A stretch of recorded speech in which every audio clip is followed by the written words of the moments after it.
Dimanche 28 juillet 2024.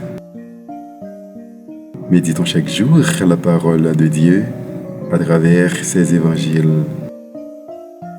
Ils distribuèrent les pains aux convives autant qu'ils en voulaient. Jean chapitre 6, versets 1 à 15.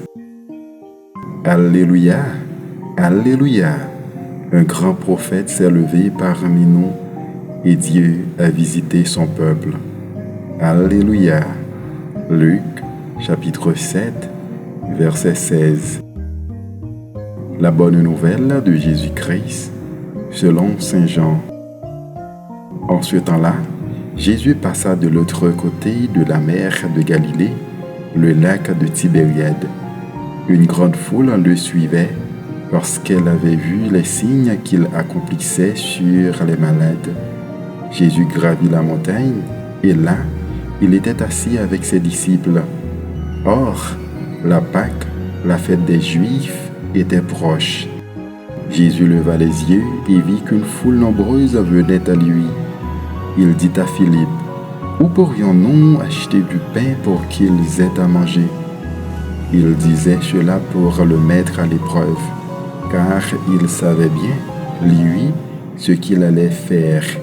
Philippe lui répondit, « Le salaire de 200 journées ne suffirait pas pour que chacun reçoive un peu de pain. » Un de ses disciples, André, le frère de Simon-Pierre, lui dit, « Il y a là un jeune garçon qui a 5 pains d'orge et 2 poissons. Mais qu'est-ce que cela pour tant de monde ?» Jésus dit, « Faites asseoir les gens. » Il y avait beaucoup d'herbe à cet endroit. Ils s'assirent donc, au nombre d'environ 5000 hommes.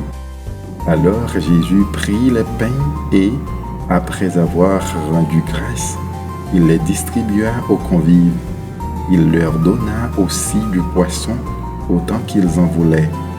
Quand ils eurent mangé à leur faim, il dit à ses disciples, « Rassemblez les morceaux en surplus pour que rien ne se perde. » Ils les rassemblèrent et ils remplirent 12 paniers avec les morceaux des 5 pains d'orge restés en surplus pour ceux qui prenaient cette nourriture.